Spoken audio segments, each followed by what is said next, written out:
paz do Senhor Jesus, querido aluno da Escola Bíblica Dominical, aqui da classe dos jovens. Eu sou seu amigo, pastor Janderson Nascimento, estou segundo vice-presidente da Assembleia de Deus, aqui em Vitória da Conquista, uma igreja pastoreada pelo pastor Davi Oliveira Boa Sorte.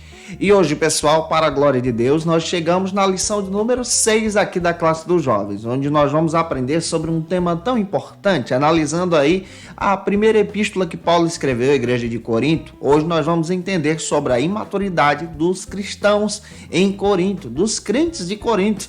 E tem muita coisa boa para a gente poder aprender juntos em sala de aula, tá? Essa lição foi escrita pelo pastor Natalino das Neves. Ô, gente boa, você que está chegando por aqui, aproveita, se inscreve no nosso canal, passe a ser um dos nossos alunos, deixa aí o teu likezinho, o teu joinha, porque com isso você ajuda muito a gente a falar de Jesus, compartilhar a palavra de Deus e alcançar mais vidas para Cristo.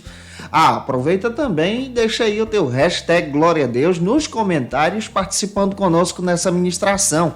Olha, nós estamos com uma ferramenta muito especial que pode ajudar você. Se você desejar o esboço dessa aula, o meu material, os slides, para poder dinamizar aí as tuas ministrações na Escola Bíblica Dominical da tua igreja, é muito simples de você obter. É só você se tornar um dos nossos assinantes no Facilita EBD. Eu estou comentando as lições de adultos, jovens, juvenis, discipulado, adolescentes vencedores, pré-adolescentes também, e você acha tudo isso, sabe onde? Aqui no link na descrição desse vídeo, fica fácil de você encontrar, é só você clicar, navegar e ficar à vontade, tá? Vamos deixar de conversa e vamos para a aula de hoje em nome de Jesus.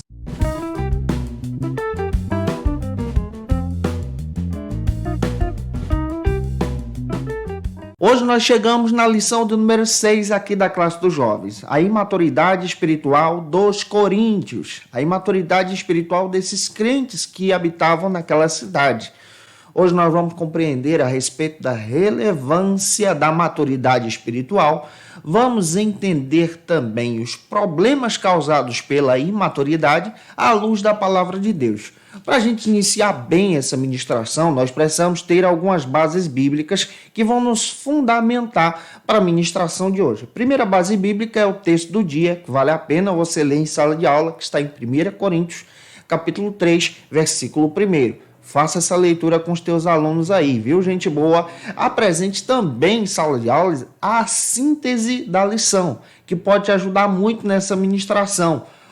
O nosso texto bíblico da aula de hoje está aí no capítulo 3 da primeira carta de Corinto, versículo 1 ao 5. Apesar que nesse estudo de hoje, nessa aula de hoje, eu vou analisar aí todo o capítulo até o versículo 23 com você. Então faça essa leitura compassadamente com os teus alunos para que você possa dinamizar também a tua ministração. Natalino das Neves destaca para a gente que a imaturidade espiritual traz muitos perigos, como por exemplo o perigo da falta de unidade dentro da comunidade, a falta do trabalho em equipe, por exemplo, e também a estagnação da fé. A igreja não avança, não cresce, perde o foco do centro, do fundamento que é Jesus.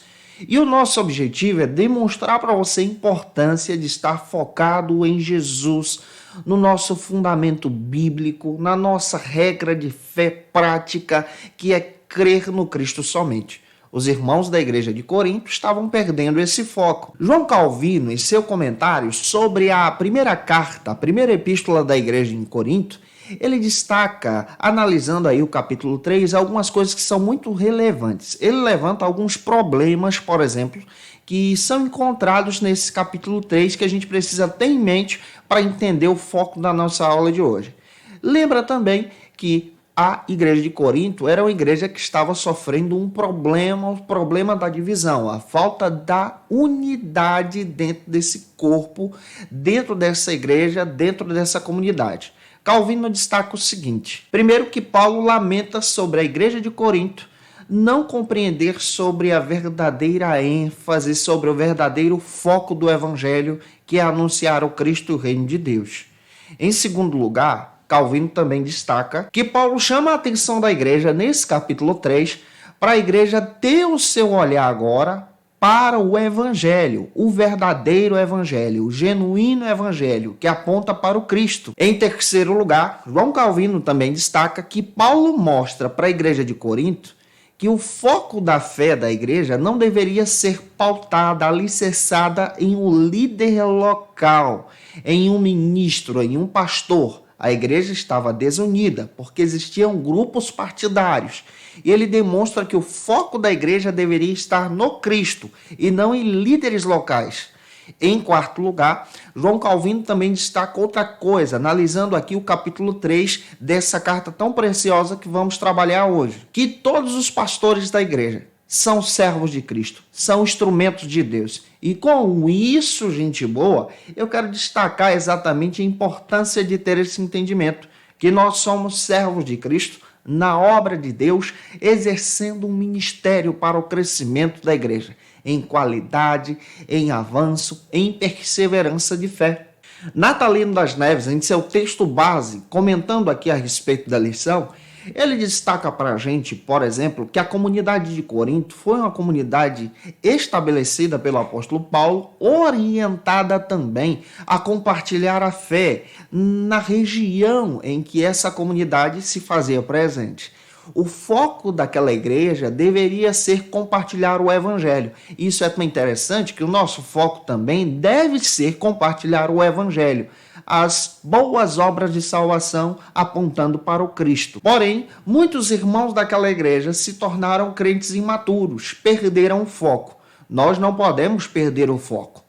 Estamos vivendo em período de pandemia, em uma situação espiritual totalmente diferente daquilo que a gente conhecia, mas nós precisamos voltar o nosso olhar para a verdadeira obra, para o verdadeiro foco, anunciar o Cristo em tempo e fora de tempo. Analisando sobre a importância de compreender sobre esse termo, maturidade cristã, Russell Champlin, em seu comentário, em seu texto, descreve que a maturidade é um estado de quem já se desenvolveu plenamente, ao ponto de se aproximar, então, da perfeição, que é o alvo de todo e qualquer crescimento, seja esse crescimento espiritual, seja esse crescimento físico, seja esse crescimento moral e seja esse crescimento também mental.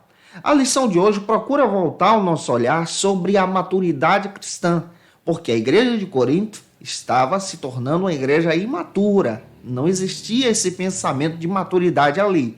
Paulo, então, volta o seu olhar escrevendo para esses irmãos nesse capítulo 3, destacando sobre a importância da maturidade cristã. E se a gente olhar para a Bíblia, por exemplo, o Russell Champlin destaca para a gente que a Bíblia dá diversos fatores sobre a importância do cristão em Jesus buscar a maturidade cristã. Em Mateus capítulo 19, versículo 21, fica claro para a gente sobre a importância do cristão buscar para si a maturidade cristã.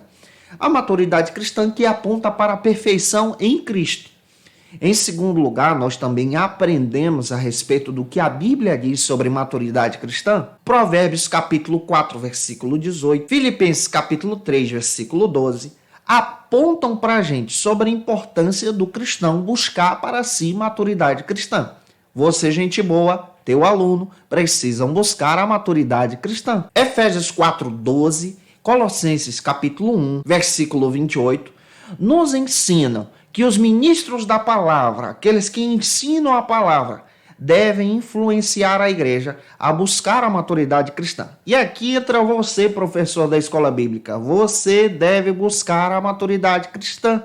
Você deve buscar isso e influenciar os teus alunos a viverem essa maturidade. Em Tiago, capítulo 1, versículo 22 ao 25, nós entendemos que Tiagão começa a ensinar algo que é interessante, que o cristão deve entender que a Bíblia, ela é o instrumento utilizado pelo Espírito Santo para nos conduzir, então, para a maturidade cristã, para vivermos para Deus. Colossenses capítulo 3, versículo 14, também nos dá informação que o amor é um veículo da perfeição que nos conduz então para essa maturidade. O cristão precisa ser maduro. O que faltava na igreja de Corinto era isso. Hebreus capítulo 13, versículo 20 e 21.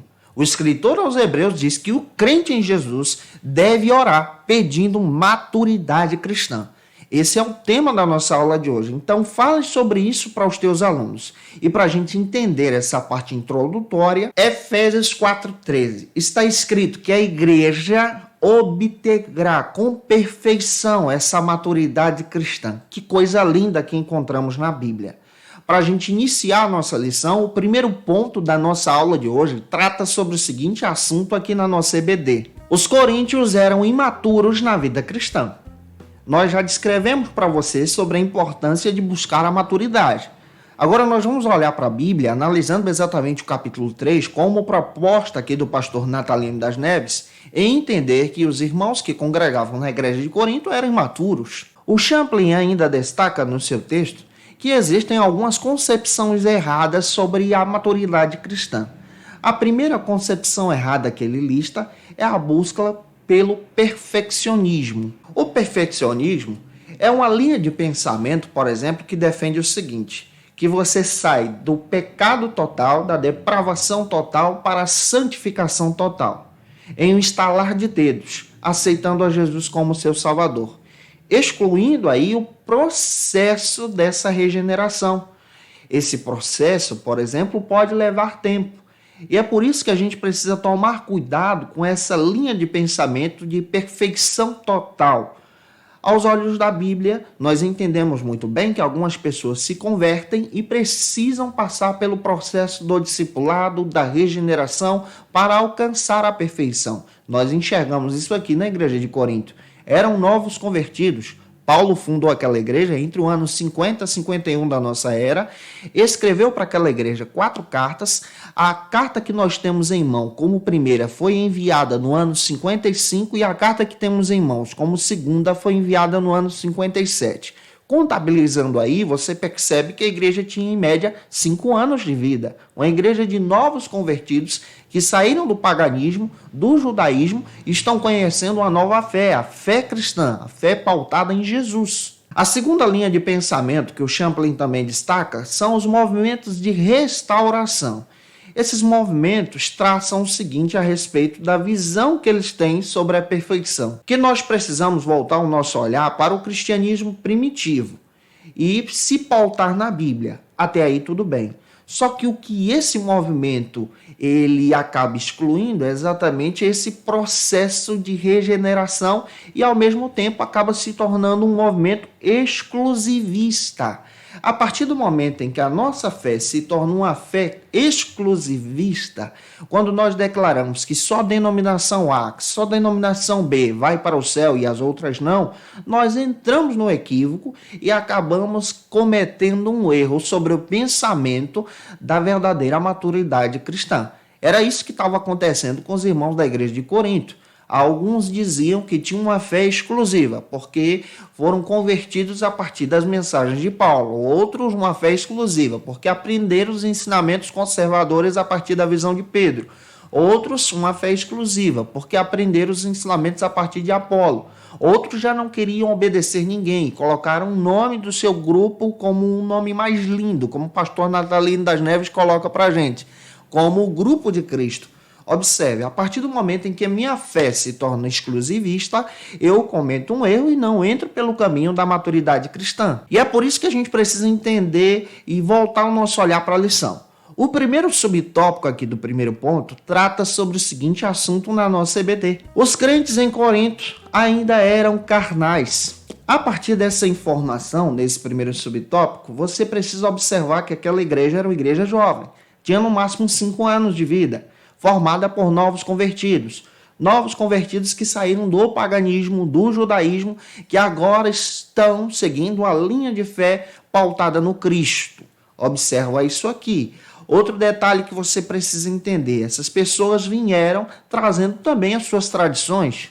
E o que fazia parte da cultura dos coríntios? Por exemplo, na visão pagã daquela cultura, os vícios, os jogos. Corinto, por exemplo, era considerada uma cidade assim politeísta, ao mesmo tempo uma grande cidade romana, uma cidade que atraía pessoas de todas as partes do mundo.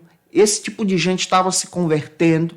Outra coisa que precisamos levar em consideração a partir dos escritos de Magno Lessa, nosso querido amigo, que escreveu um texto maravilhoso sobre a igreja de Corinto e a posição da Santa Ceia. Ele descreve para a gente que a igreja era formada por escravos, por gente simples, ex-escravos. Na igreja nós não encontramos, por exemplo, sábios conforme a cultura desse mundo, ricos, abastados em dinheiro, conforme está escrito em 1 Coríntios capítulo 1, versículo 26. Nós encontramos gente simples, gente do povo, gente que estava presente naquela comunidade, que estava aprendendo e tendo o desejo de aprender do Cristo. A igreja também era influenciada por pessoas que saíram da prática do paganismo, por exemplo, como a prática da prostituição. Existia em Corinto, como nós já descrevemos para vocês, um grande templo à deusa Afrodite, aonde nesse templo eram mantidas mais de 1.000 prostitutas cultuais. Não é à toa que Paulo orienta exatamente para as irmãs que estavam em Cristo agora colocarem o véu para poderem adorar, para poderem ser identificadas como pessoas diferentes agora, porque as prostitutas cultuais tinham o costume de raspar os seus cabelos. Nós precisamos entender, à luz da palavra de Deus, aqui, à luz também da cultura, que Paulo está tendo que trabalhar com essas pessoas, esses novos convertidos, que alguns tinham também a mente fechada. Alguns se comportavam de maneira carnal. Capítulo 5, por exemplo, versículo 1 a seguir, Paulo orienta a igreja a repreender um jovem que estava tendo relações sexuais com a própria madrasta. Os irmãos tinham dissensões entre si. E agora Paulo está na cidade de Éfeso escrevendo essa carta para orientar o povo de Deus a seguir o evangelho, a palavra, o Cristo verdadeiro. Natalino das Neves faz uma ponte tão linda comparando aí exatamente os cristãos de Corinto com alguns cristãos de hoje. Ele destaca, por exemplo, que muitos cristãos em Corinto eram carnais porque faltava, em primeiro lugar, uma base sólida da palavra de Deus, uma doutrinação sólida da Bíblia, a Escritura, o ensino sistemático. Muitos cristãos eram motivados, por exemplo, por inovações espirituais. Pergunto a você, tem muita gente hoje que está sendo motivada por inovações espirituais, inovações que vão surgindo para atrair o povo para a igreja, sem fundamentação na palavra de Deus? Muitos líderes da igreja de Corinto ainda estavam passando pelo processo do discipulado, estavam crescendo ainda, se amamentando na fé. Todavia, quando nós olhamos para essa ponte, entendemos que muitas pessoas eram influenciadas pela teologia do consumo, pela teologia do bem-estar. E agora o Paulo está demonstrando a teologia do Calvário, pautada no Cristo. Paulo ensinou aquela igreja durante 1 ano e 6 meses, 18 meses ao todo.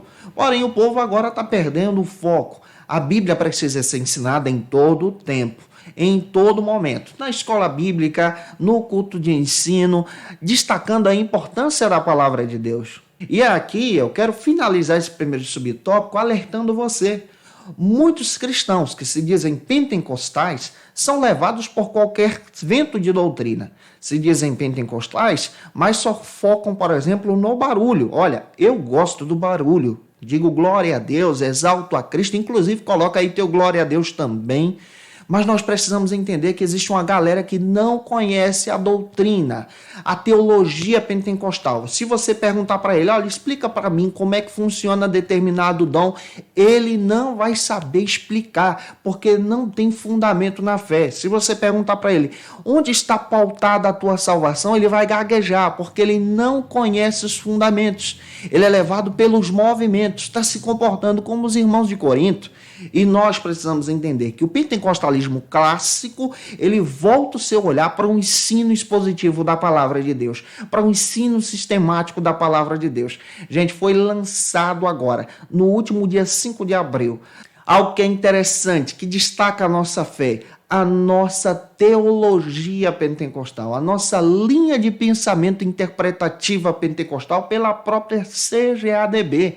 Destacando aí que nós temos um método, temos um meio, temos uma visão a respeito das Escrituras, e esse artigo vale a pena você procurar e ler, entendendo exatamente que nós lemos as Escrituras acreditando na experiência com o Espírito Santo. Tem gente que não sabe disso, e é por isso que precisamos ter esse olhar, de não nos tornarmos carnais, mas espirituais em Jesus. Avançando, gente boa, vamos para o segundo subtópico que trata sobre o seguinte assunto aqui na nossa EBD. O nosso segundo subtópico destaca para a gente que os coríntios são chamados de crianças espirituais. Observa, Paulo inicia dizendo para a gente que eles são carnais e agora está dizendo que eles são crianças espirituais. Olha como Paulo está tratando exatamente esses irmãos da igreja de Corinto aqui nesse capítulo 3. Carlos Oswaldo Pinto, em seu texto, ele destaca o seguinte a respeito dessa linha de pensamento que Paulo está traçando nesse capítulo 3 aqui para os irmãos da igreja de Corinto. Quando ele lê o capítulo 3, do versículo 5 ao 9 da primeira carta, ele destaca que os irmãos de Corinto estavam perdendo o foco, estavam se apegando, por exemplo, a líderes, dividindo a igreja, rachando a igreja em 4 partidos e perdendo o foco da centralidade do evangelho, que é o Cristo, o fundamento principal da igreja. Outra coisa que o Carlos destaca para a gente, capítulo 3, versículo 10 ao 17. Ele destaca para a gente que a igreja estava se apegando ao seu pregador favorito, tirando exatamente o verdadeiro foco do crescimento do evangelho, de anunciar as boas novas de salvação para aquela comunidade. E isso é um perigo. O Carlos ainda destaca para a gente, capítulo 3, versículo 18 ao 22, que a igreja de Corinto estava exatamente perdendo uma grande riqueza espiritual, porque estavam pautadas em pessoas, dividindo a igreja com a razão humana e estavam perdendo o foco das verdadeiras riquezas espirituais. Tem muita gente que perde o foco das verdadeiras riquezas espirituais.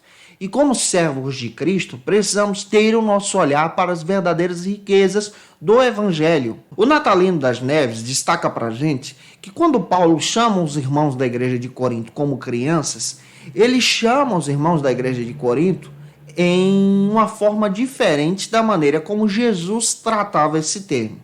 Jesus ele trabalha o sentido de crianças no sentido bom, de buscar a sua presença, de estar com ele em uma certa forma de amor espiritual, com base em Lucas 18, 17.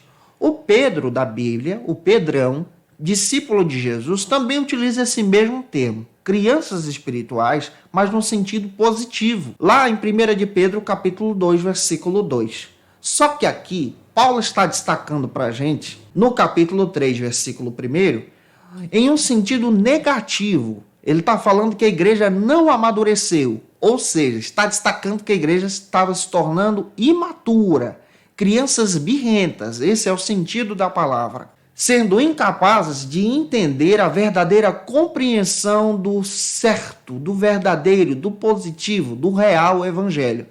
Tem gente que se comporta assim. E isso é uma grande verdade em nossos dias. De acordo com Filipenses, capítulo 3, versículo 11 ao 15, Paulo destaca que a igreja alcançaria a verdadeira perfeição e maturidade cristã em um sentido escatológico, tanto na morte como na ressurreição, e ao mesmo tempo no arrebatamento dessa igreja para a glória de Cristo. Só que agora Paulo está destacando algo que é interessante para os irmãos da igreja de Corinto. Ele está alertando para os irmãos buscarem isso. Eu iniciei o nosso estudo de hoje destacando que é importante você orar por maturidade cristã para você. E aqui o Natalino das Neves destaca outra coisa que é importante. Tem muitas pessoas, por exemplo, que têm vários anos de igreja, mas não são maduras. Olha, tempo de congregação, tempo de conversão não significa que você é maduro na fé. Tem muitas pessoas que ainda são imaturas espiritualmente. E é importante nós olharmos para isso. O nosso olhar para buscar a maturidade é ter uma base na Bíblia, é ter uma vida de oração, é buscar a Deus, é entender que o foco da nossa fé está pautado em Jesus e não em pessoas. E eu espero estar contribuindo com você até aqui. Se estou, comenta aí, tá bom? Eu vou ficar muito feliz com o teu comentário. Vamos agora para o terceiro subtópico aqui do nosso primeiro ponto, que trata sobre o seguinte assunto aqui na nossa EBD. O cristão infantil não pode se alimentar de um alimento sólido, da palavra de Deus, dessa mensagem poderosa. Calvino comenta, por exemplo, em seu comentário sobre o capítulo 3, versículo 2, sobre essa afirmação que Paulo está traçando para a gente, sobre esse alimento sólido. E ele destaca o seguinte, que Paulo diz que ele estava alimentando aquele povo com leite espiritual. Aqui a gente precisa entender duas coisas que é interessante nessa visão de João Calvino. Ele destaca para a gente aqui que Paulo estava apresentando o conteúdo do Evangelho, o Cristo, com diversos métodos.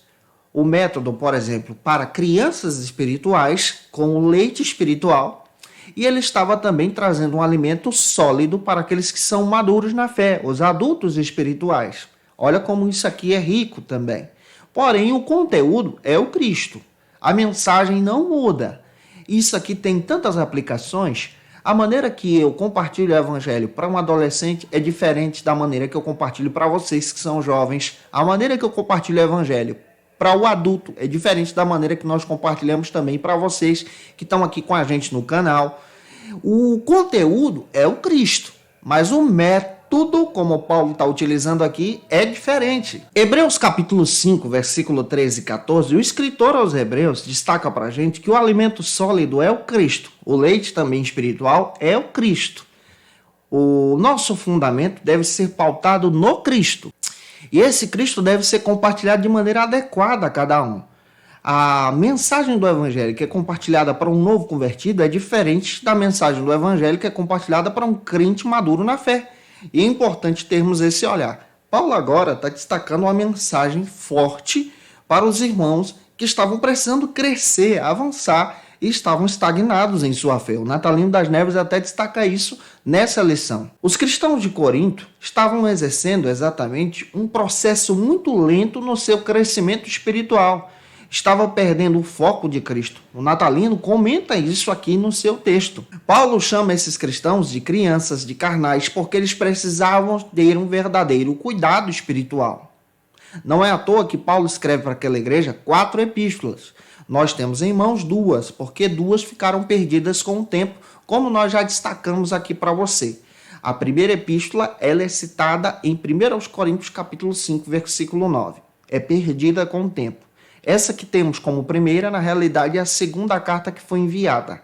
A terceira epístola ela é citada em 2 Coríntios capítulo 2, versículo 3 a 11. O conteúdo daquela carta não é encontrado nessa carta que possuímos em mãos. Essa terceira foi perdida com o tempo. A segunda epístola que temos em mãos, que chamamos de segunda, seria então a 4ª carta que Paulo envia para aquela igreja, cuidando daqueles irmãos com um cuidado espiritual muito forte. E pessoas espiritualmente maturas não suportam ser corrigidas, não suportam ter uma orientação. Existem pessoas assim, hoje, que congregam com a gente, que são imaturos na fé. Quando o pastor chama atenção, quando dá uma orientação, ele logo fica de birra. Ela logo não quer mais cultuar. Como nós precisamos ter um olhar centrados em Jesus, crescendo para a glória de Deus. E se eu estou contribuindo com vocês, se você conhece alguém que precisa ouvir essa ministração, envie esse vídeo para ele, me ajuda aí, compartilhe em Cristo Jesus e vamos avançar agora, gente boa, para o nosso segundo ponto da aula de hoje, que trata sobre o seguinte assunto aqui na nossa EBD. O que pode nos impedir de crescer na fé?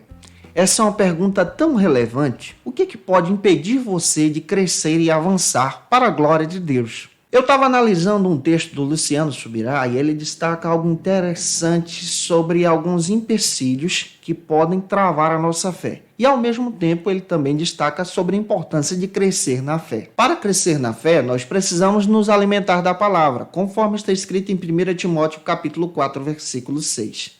Precisamos nos alimentar do Cristo. O que prejudica exatamente o teu crescimento na fé? Quando você não se alimenta da palavra, gente boa. Quando você não busca da presença de Deus, quando você não lê Bíblia, sabe? Isso prejudica o teu crescimento espiritual.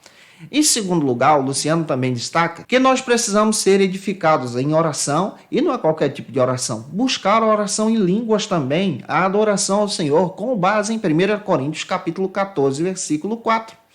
Olha como a Bíblia traz isso para a gente de uma forma tão especial e espiritual. Quando você não ora, quando você não tem um contato com os céus, quando você não adora a Deus, quando você não busca o batismo com o Espírito Santo, a renovação espiritual para você, você está se prejudicando espiritualmente. Você não está crescendo na fé, está se tornando imaturo. E em terceiro lugar, o Luciano também destaca que a gente cresce na fé e avança quando a gente multiplica essa semeadura, quando a gente fala do Evangelho. Esse é o foco que Paulo está destacando para os irmãos. Falar do Evangelho, falar de Cristo. Quando você não evangeliza, quando você não prega, quando você não compartilha Jesus, você perde a oportunidade de crescer. E analisando isso aqui, vamos para o primeiro subtópico do nosso segundo ponto, que trata sobre o seguinte assunto aqui na nossa EBD. O primeiro subtópico trata sobre o seguinte assunto: alimentar o sentimento de inveja. Isso prejudica o teu crescimento na fé em Jesus, o teu amadurecimento espiritual. Se você alimentar o teu coração de inveja, você para nesse processo de crescimento. Natalino das Neves, ele faz uma pesquisa tão interessante a respeito desse sentimento de inveja, que o sentimento e o tema inveja já foi estudado, pesquisado por várias pessoas no passado. Ele cita alguns autores assim muito importantes. Por exemplo, já foi estudado por Aristóteles, também já foi estudado por Ovídio, também já foi pesquisado por Francis Bacon, também já foi trabalhado pelo próprio Freud. Olha como a gente precisa entender a respeito disso.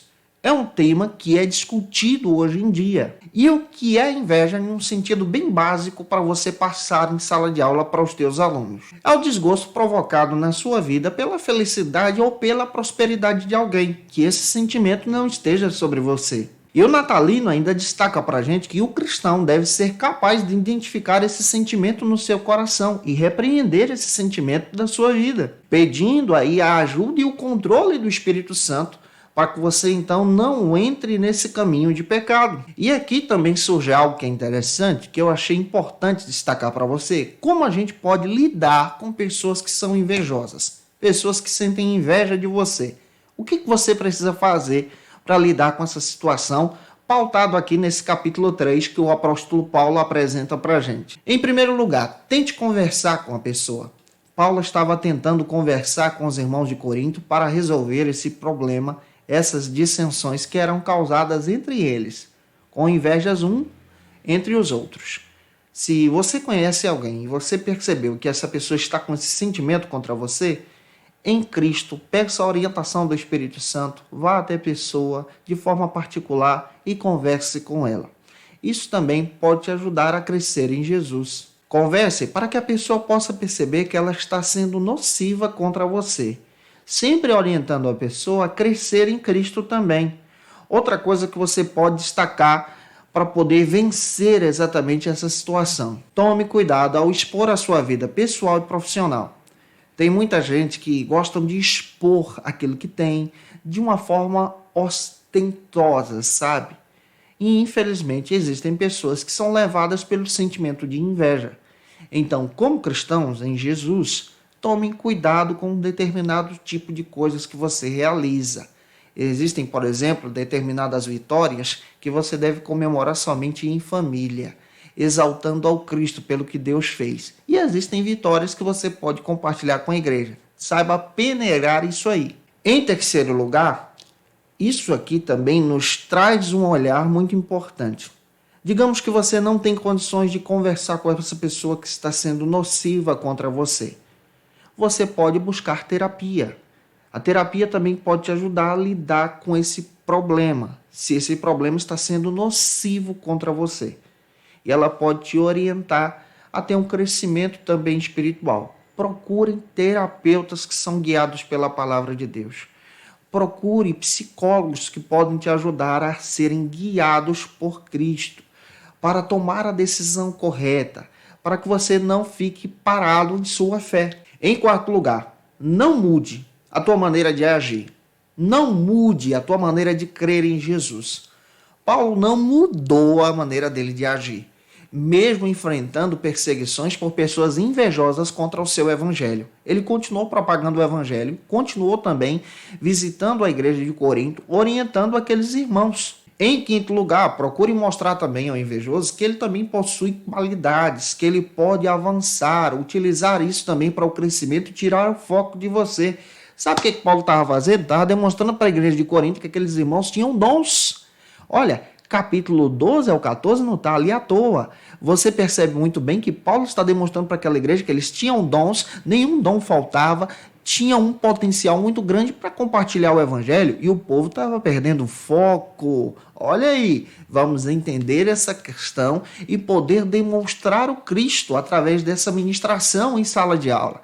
Em sexto lugar, para você fechar esse subtópico, ore ao Senhor.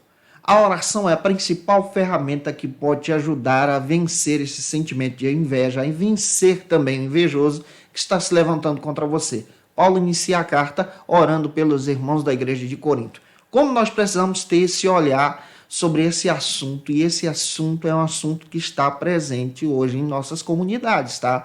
Em nossas igrejas. E nós precisamos crer na ação do Espírito Santo, no trabalhar do Espírito Santo sobre nós, para nos ajudar a vencer esses desafios.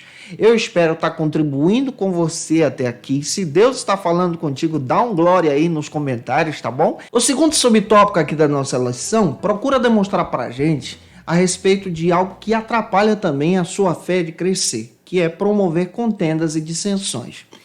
Agora, olhando para esse texto aqui do capítulo 3 da primeira carta de Corinto, você percebe exatamente que o próprio Natalino das Neves destaca para a gente que a palavra inveja está próximo aí de dissensões e contendas. Tudo nos leva a crer que possivelmente a inveja estava causando aí contendas e dissensões na comunidade de Corinto. Todavia, a gente precisa ter em mente que a inveja ela não pode ser aí o causador principal dessas contendas na comunidade de Corinto. Existem também alguns fatores que nós podemos elencar para você, como por exemplo, a ambição, o desejo de prestígio, o destaque, o ciúme também traz prejuízos assim terríveis e claro, a soberba, o orgulho. Muitos irmãos se orgulhavam por fazer parte do grupo A ou do grupo B naquela comunidade. Em 1 Coríntios capítulo 1, versículo 11, Paulo destaca para a gente que a contenda que era gerada por aqueles irmãos era resultado da falta de maturidade espiritual que aqueles irmãos não tinham. Quando nós olhamos para essa igreja, nós percebemos que essa igreja está vivendo diversos conflitos. E hoje nós precisamos ter esse olhar de combater esses conflitos, de olhar exatamente para esses problemas e entender que Cristo nos ajuda, que nos fortalece e nos faz crescer também. De acordo com 1 Coríntios, capítulo 2, versículo 2, Natalino das Neves destaca para a gente que os irmãos da igreja de Corinto haviam recebido o espírito de sabedoria, a presença do Espírito de Deus, porém, estavam se comportando de acordo com a sabedoria desse mundo. Tem gente que prefere se comportar com a sabedoria desse mundo. Nós precisamos, como cristãos, nos comportar com a sabedoria que vem da parte de Deus, da direção de Deus, para nos guiar para a glória de Cristo. Entretanto, nós precisamos entender que o Espírito Santo só trabalha na vida e no coração daquele que se submete à vontade de Deus. Tem gente que não se submete à vontade de Deus. Está na igreja, mas não quer se submeter à vontade do Cristo, à presença do Espírito Santo. E como é importante a gente voltar esse olhar para isso, tomar esse cuidado para crescermos e avançar para a glória de Deus.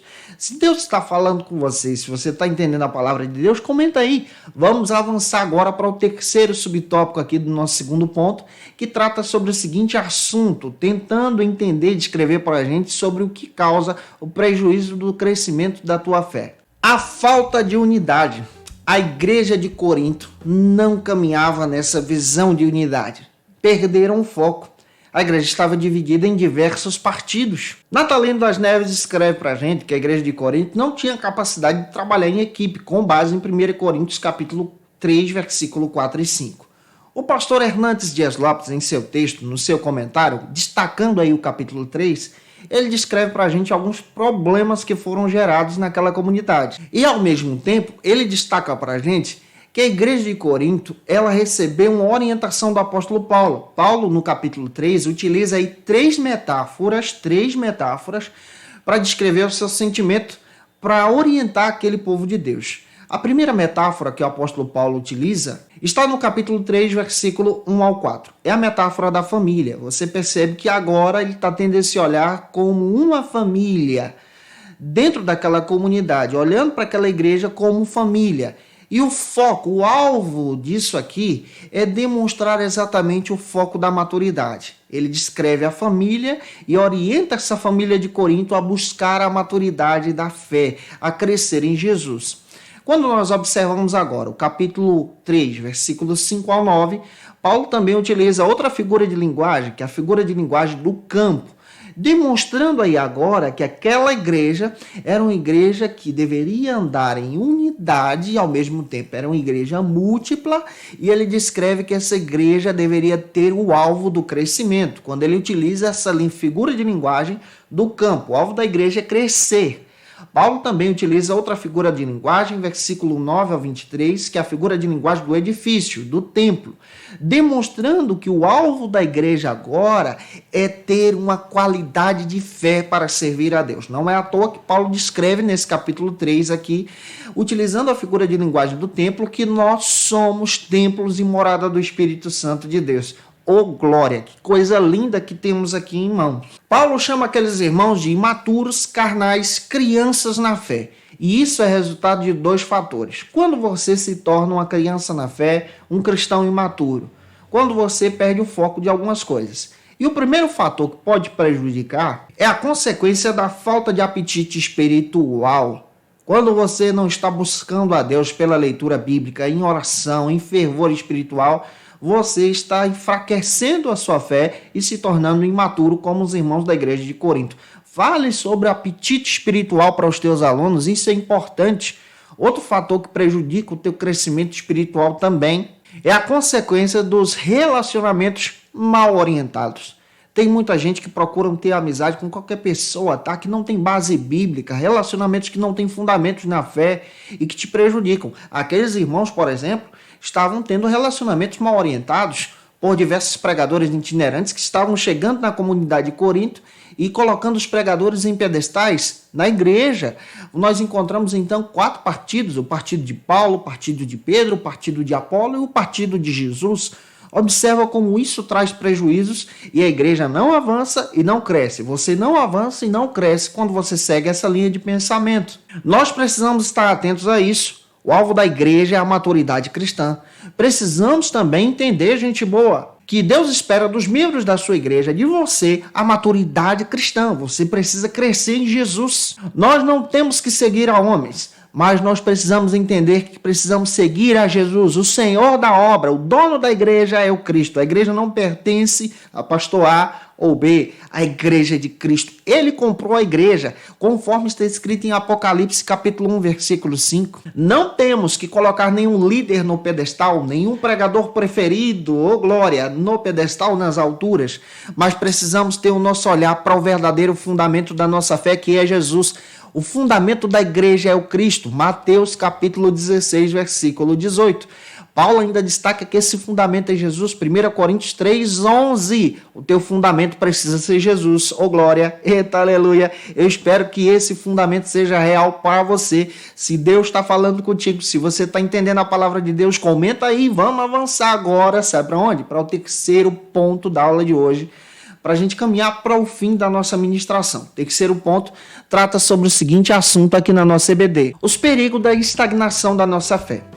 Nós precisamos ter um olhar aqui, analisando o capítulo 3. Pastor Natalino, ele utiliza aí do versículo 9 ao 23, mas eu quero destacar o versículo 5 ao 9, onde Paulo utiliza a figura de linguagem do campo. E esse campo demonstra exatamente essa visão do crescimento. O Warren Wiersbe, comentando a respeito desse texto, ele destaca que a igreja cresce não por causa de líderes, não por causa de pessoas, não por causa de fundamentos que são passageiros, mas a igreja cresce por causa da diversidade de ministérios. A igreja é múltipla, tem diversos ministérios que Deus levanta para a sua glória. A igreja também cresce, em segundo lugar, através da unidade de propósito. Quando a gente tem um propósito, um foco só, nós crescemos em Jesus. Unidade de propósito é importante. Por isso que é um perigo, por exemplo, congregação A querer ser melhor do que a sede querer ser melhor do que congregação, grupo de senhores querer ser melhor do que grupo de senhoras, grupo de jovens querer ser melhor do que o grupo de adolescentes.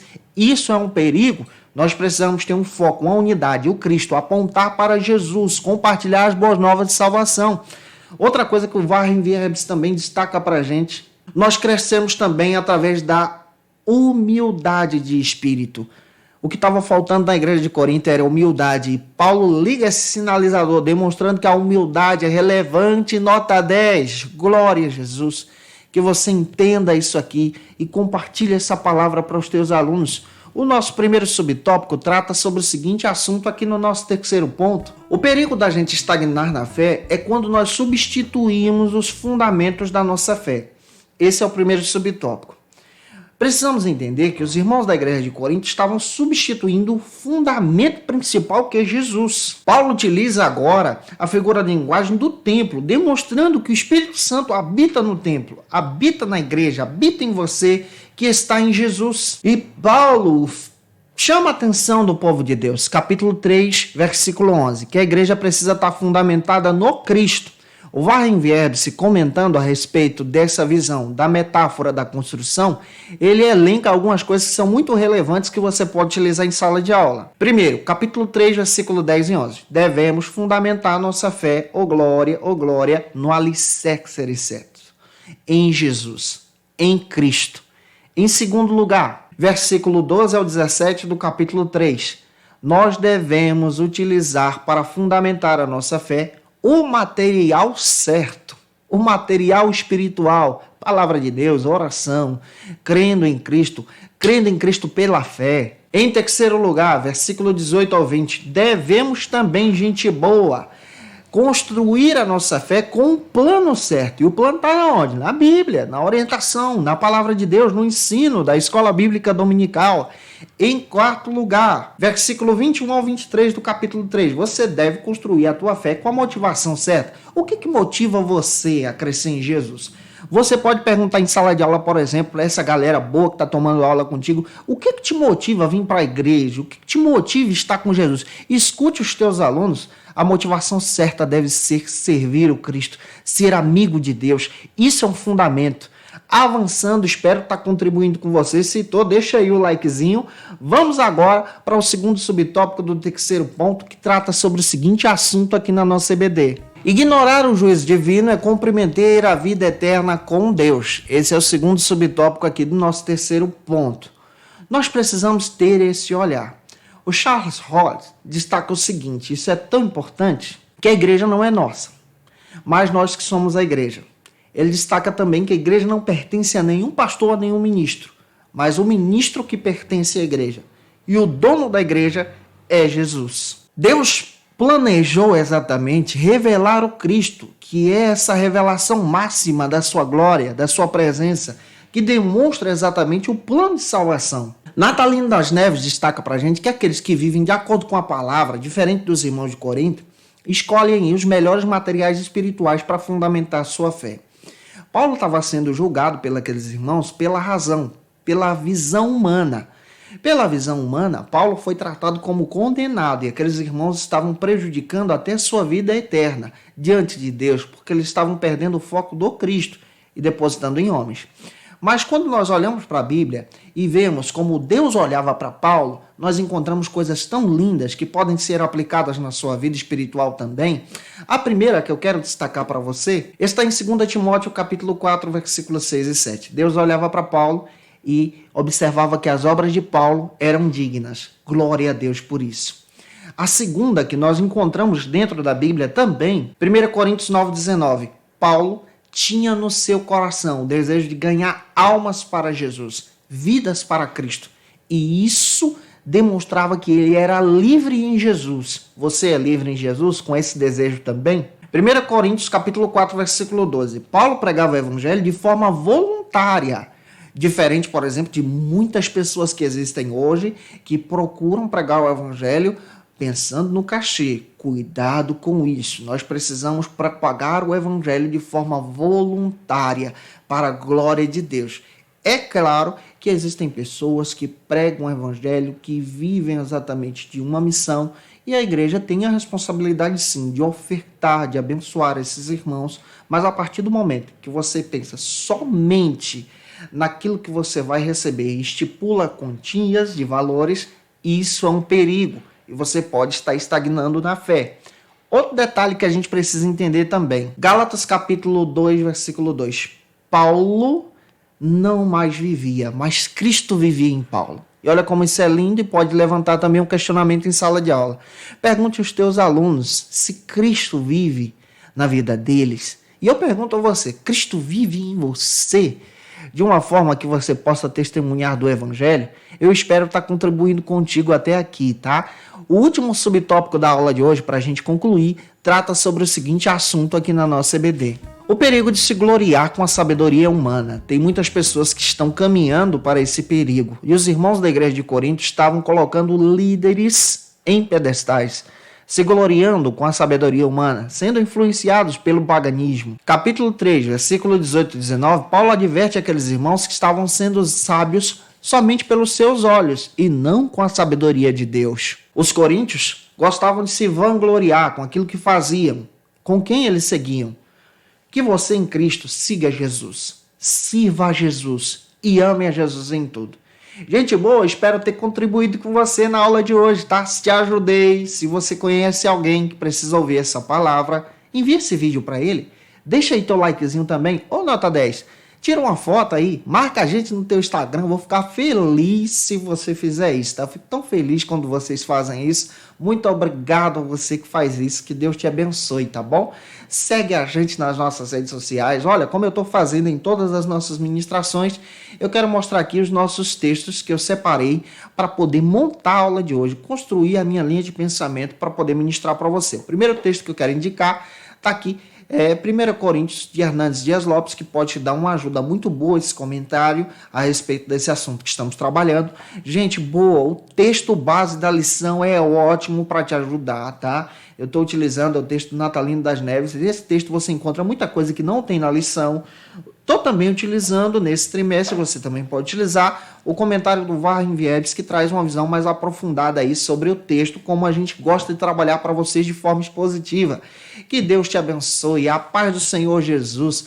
A nossa próxima lição, e eu te espero por aqui, viu, nota 10? Não falta da aula que vem, ô glória, vai ser a lição de número 7, onde nós vamos trabalhar sobre o seguinte assunto. É Deus que dá o crescimento na obra dele, tá? Um beijo, um abraço, a paz do Senhor Jesus e até a próxima aula, se Deus quiser. Conheça o Facilita EBD. Acesse já facilitaebd.com.br. Uma plataforma exclusiva para você que deseja aprimorar e dinamizar as suas aulas da Escola Dominical. No Facilita EBD você encontra subsídios bíblicos e teológicos para dinamizar as suas ministrações na Escola Dominical, cursos bíblicos para aprimorar e te ajudar na sua leitura completa da Bíblia, treinamento dinâmico para professores e líderes da Escola Dominical. Tá esperando o quê para ser um dos nossos alunos? Vem pro Facilita EBD e torne-se um dos nossos assinantes. Acesse já facilitaebd.com.br.